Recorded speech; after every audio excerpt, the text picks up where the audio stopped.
Hello and welcome back to Wario 3, and today we'll be doing a few interesting things.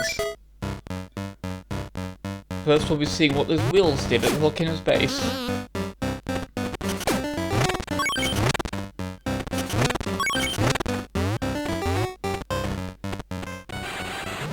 Now the cut here is because I completely forgot this is actually the only place we need to be, and nothing else really did anything useful. There's nothing else in any part of this level that we can really do. Since we're going further on, let's just go in here, because this is where we find our way up. I believe we saw this earlier as well when we first came here, but now we have a reason to come up here.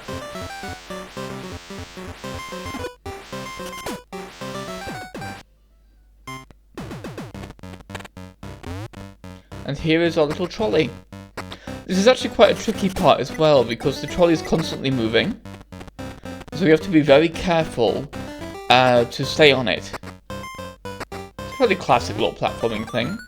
But on the way, let's just see what's in here. Because we have a fun little new mechanic that I figured I'd show off.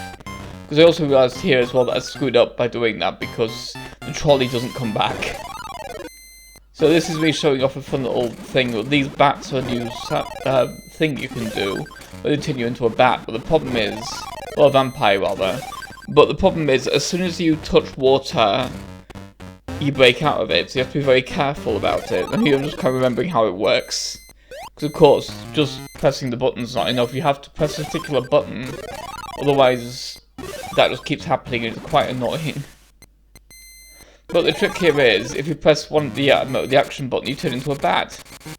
And then by tapping the A button, we can actually fly. Kind of a pain, but it's a cute little mechanic. Not even going to bother grabbing that coin just to annoy you. And this part's the worst part of this room really, is the fact that you keep getting caught between the bats and the wardrobe. So you keep constantly going through that animation, it's such a pain.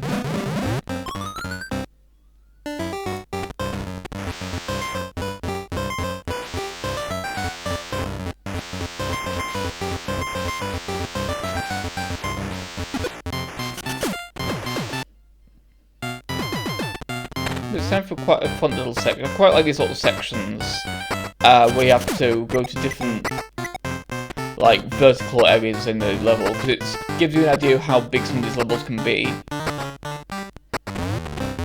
Because we are on a volcano, and of course at times we start climbing the volcano, which is pretty cool.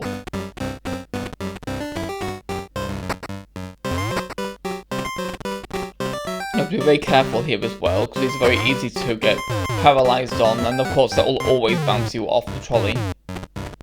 Of course we can't open that chest because we need a key, which is over here. These little fire guys are a huge pain. But the key is only over here, so it's really not too bad to get to. But of course here, I make a mistake that almost cost me. And then that cost me anyway. It's always a little annoying when that happens. But I've got the key now, so that's the hard part done. Because now we just need to do that part again to actually unlock the chest.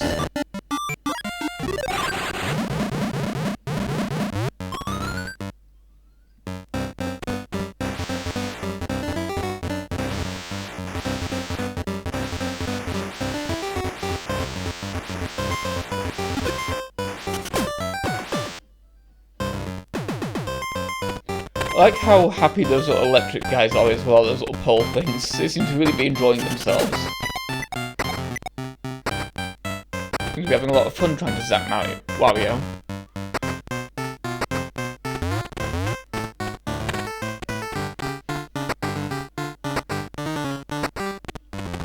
I'd always think it would be quite funny if a Mario character realised that they, like, Mario ended up in one of his spin-off games where he didn't realise he was in a spin-off game until things got too far. Like, maybe he gets really excited thinking he's going to beat someone up, and then he realises that the actual villain of the day is King Boo, and he just looks at Luigi's just like, oh no, this is one of yours, isn't it? And realises he's basically doomed. That could be kind of amusing. That's just my personal thing though.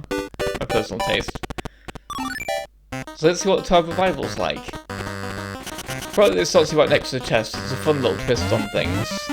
And this is quite a fun little puzzle as well. We have to use this flame and carry it all the way up this massive shaft and light all these torches while not falling into the water below. This is quite a tricky part as well, because you have to know exactly when to jump in order to be able to land on a platform properly. Like, sometimes jumping and bouncing off the wall mid-jump is the way to go.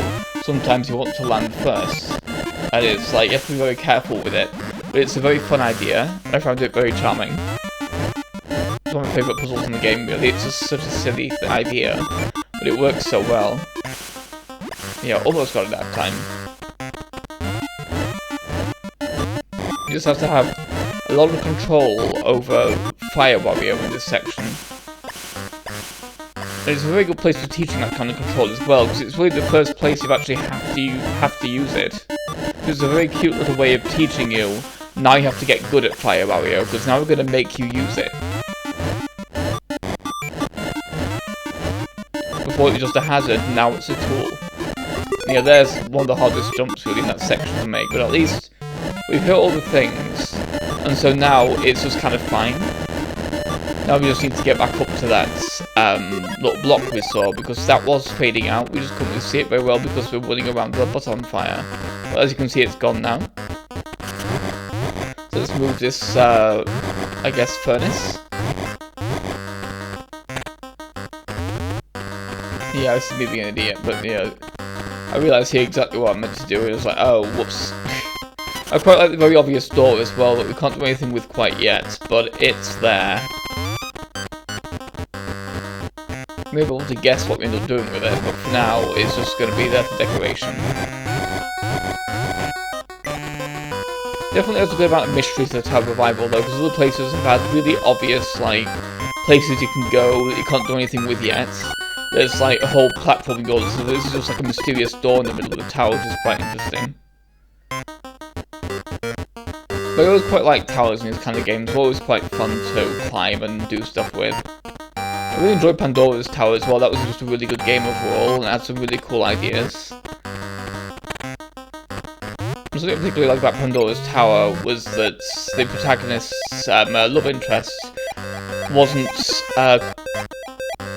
happy just being the damsel in distress while you're out in the tower fighting to save her from the curse or whatever. She actually does quite a bit of stuff in the tower, well, in the lighthouse, by the way, you end up staying, to make the place homier, which is a little bit like homemakery, but also she's learning the ancient language, and it's a pretty cool idea really to have her being the brains to your brawn, and her basically refusing to be just useless, and making herself useful however she can, both to the journey and just for your general comfort. It's a cool idea. Obviously, what I also quite like with that particular game is that you don't change, even though you unlock different outfits for Lena, you don't actually change her outfit for her. She just kind of adds it to her wardrobe and changes it by day, which is pretty cool, because it makes her feel like a real person. But now we've got past that mildly annoying puzzle while I went on that tangent, so let's head up here, shall we? Which has an aspect that makes it a little less annoying, which is that these little guys are back here as well, because here obviously to the left we have the coin, but then that means you haven't got enough time to go all the way to the right and get that key. So luckily, obviously those guys are trapped, because I have a feeling that, if I remember correctly, one of these areas, if you're fat Wario, you'll break through the blocks there, I think. So that would explain why he's there. It's the only reason he really would be there. But now we have the key. We know exactly where the chest was, so let's head all the way back down, shall we? Hey, also that guy is basically just there as a shortcut as well, although I've killed him so I can't use him, so let's just go back the other way. At least these guys can help us get back up here faster. We don't really need to go up, we got stung, we have to go up another amount, so it's fine. Also, just want to check what's in this pipe, because of course it's always fun to see what we can't do yet. And here we have these little fences that we can climb on. But we can't get all the way up there, so we'll have to just leave that for now.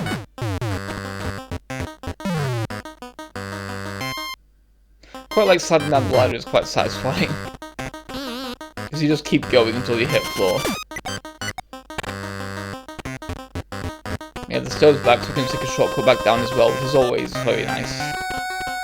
So it shows that they've really thought about when certain things should reset when you leave the room and what that would mean for the player. In this case, they know it would clear that shortcut back down again, so they knew to kind of be okay with it. So it seems very obvious that the level was designed around that, which is pretty cool. Now we have a new power. Now we can finally swim.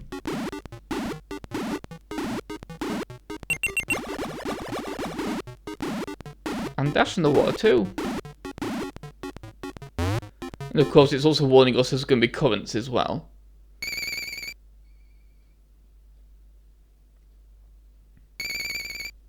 So I don't feel like dealing with the pool of rain right now because I remember this particular part being really annoying.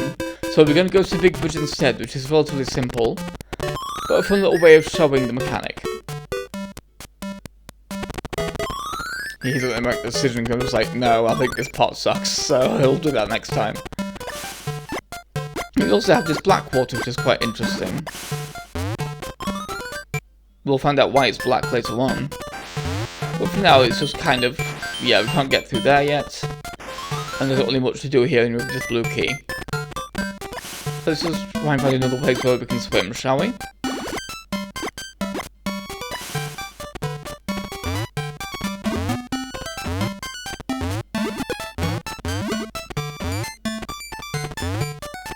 I quite like the reason that water's black, it's quite funny, we'll see that later on though. Don't know how I spoil it, or you might be able to guess, but for now let's go for the blue water.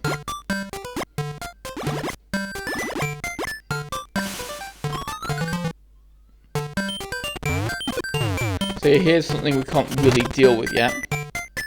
So we can't really break through that.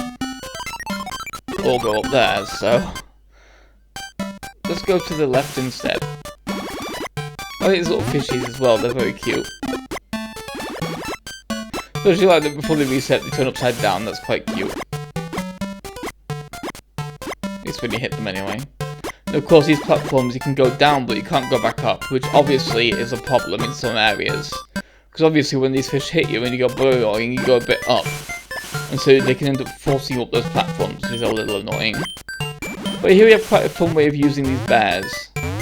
First you have to kind of avoid these ones, with their little ice breaths. But now we're going to have a bit of fun with this one. Because this guy is a real pain, he's right in the way. There's not anything you can do to get past him. So no matter what you try and do, he'll catch you. So how do we get past these bears? Well, this bear anyway, who's a big pain. This guy. You see, here we'll slide right past him. I quite like the way you use that one bear against the other, it's quite funny.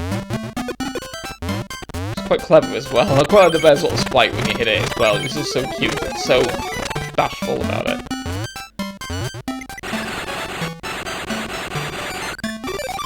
And of course here's where I messed up with the jump physics, which is very embarrassing. Because it's right there, I can almost grab it. So once we grab this chest, that'll be the end of this video. When I stop getting frozen like an idiot.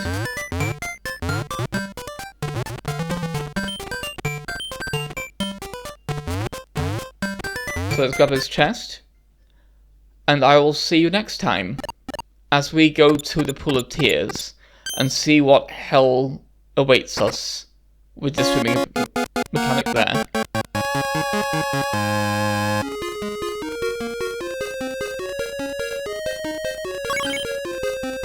Goodbye.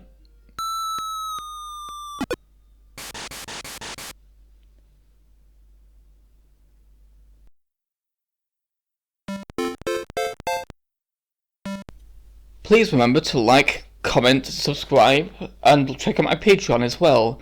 Speaking of, thank you to James Rossi for supporting me on Patreon.